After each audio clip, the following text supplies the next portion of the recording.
Dap San Sabtu, Dapur Santapan Sabda Allah dan Tubuh Darah Yesus, Minggu Biasa 4B, 28 Januari 2024. Umat Allah dalam Kristus. Santapan Sabda hari Minggu Biasa 4 ini dari Kitab Ulangan. Mazmur, surat pertama Paulus untuk umat Korintus, dan Injil kabar gembira Markus. Apa yang Allah katakan dalam Kitab Ulangan? Seperti di dalam negara kita ada orang yang berbicara atas nama rakyat, Dewan Perwakilan Rakyat. Demikian juga di dalam kerajaan Israel ada nabi yang menjadi orang yang berbicara.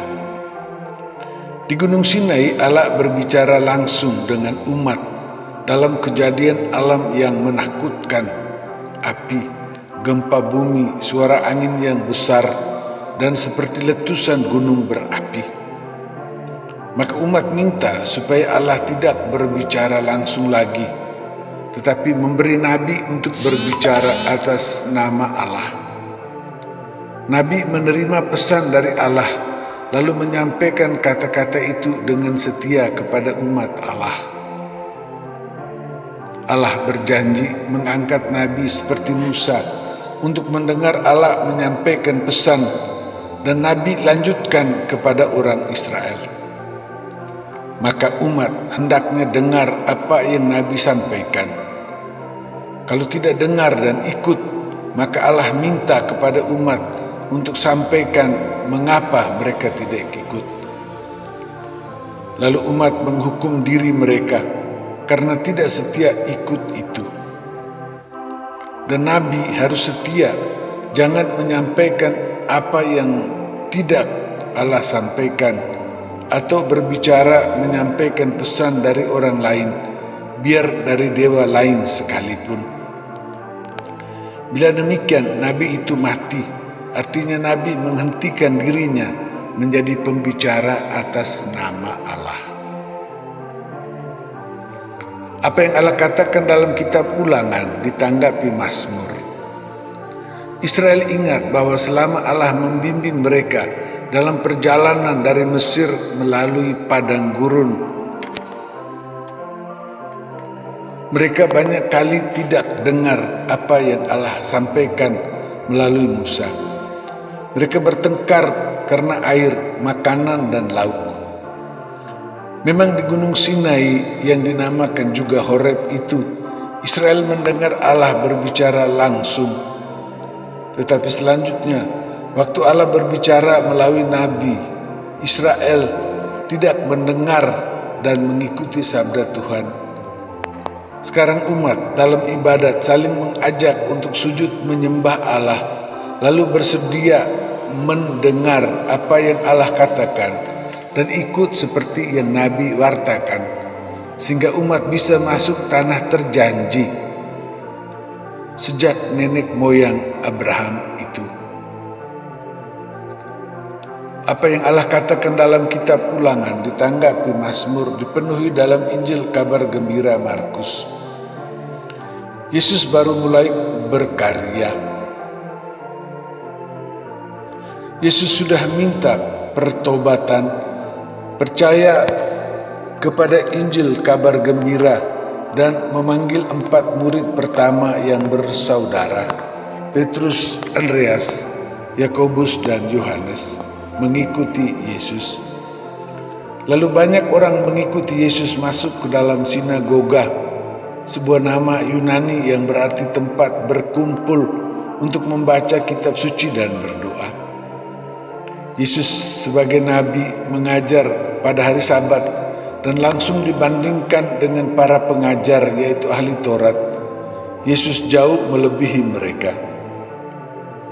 Yesus berkuasa dalam kata-kata karena Yesus membuat penuh seluruh Taurat, yaitu apa yang Allah ajarkan kepada orang Israel. Perkataan Yesus itu sama berkuasanya dengan perbuatan Yesus yang mengusir roh jahat yang merasuki satu orang. Roh jahat mengaku Yesus sebagai yang kudus dari Allah, sedangkan semua orang lain masih kagum akan perkataan dan perbuatan Yesus, baru menerima Yesus sebagai nabi paling besar, tetapi belum mengaku Yesus itu anak Allah. Apa yang Allah katakan dalam kitab Ulangan ditanggapi Mazmur, dipenuhi dalam Injil kabar gembira Markus, dihidupi Paulus bersama umat Korintus.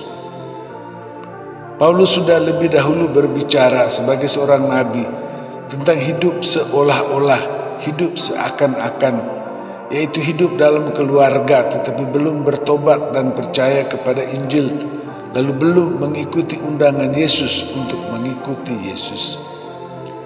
Sekarang Paulus lihat bahwa ada orang yang bisa memberi perhatian penuh kepada Allah, sedangkan ada yang lain tidak. Paulus ajak untuk urus hidup di dunia ini dalam keluarga dan masyarakat sambil tetap memperhatikan Allah. Allah memberi kita santapan sabda. Allah berbicara langsung kepada kita, tetapi karena kita tidak mampu menghadap Allah, maka Allah berbicara melalui para nabi, mulai Musa. Allah memberi semua hukum dan ketetapannya di dalam Dekalog, 10 kata hukum. Allah minta kita dengar dan setia ikut. Kita juga diangkat menjadi nabi untuk teruskan pesan Tuhan pada saudara-saudari kita. Yesus sebagai nabi membuat seluruh Taurat itu penuh di dalam Injil kabar gembira dan di dalam perbuatan Yesus, mulai dari mengusir roh jahat. Kita hendaknya menerima Yesus bukan hanya sebagai yang kudus dari Allah dan yang mengajar dengan kuasa dalam kata-kata dan perbuatan, tetapi sebagai anak Allah yang membuat semua nabi menjadi penuh. Maka kita menerima Injil kabar gembira, bertobat dan mengikuti Yesus dengan diri kita penuh untuk mengurus hidup di dunia ini sambil terus bersatu dengan Allah untuk menjadi nabi dalam kata-kata dan perbuatan kita. Yesus memberikan santapan tubuh dari Yesus dengan menjadi manusia dan mulai hidup sebagai nabi yang berkuasa, mewartakan Injil kabar gembira dan dalam perbuatan besar, mulai dari menghancurkan setan, kejahatan dan dosa, lalu melakukan perbuatan baik yang penuh untuk kita semua. Kita mengikuti Yesus guru kita, nabi dan anak Allah yang bersatu dengan kita dan membuat kita juga menjadi nabi yang hidup penuh untuk Tuhan, hingga akhirnya Yesus membawa kita untuk masuk hidup dan keselamatan penuh bersama Allah. Umat Allah dalam Kristus, demikian.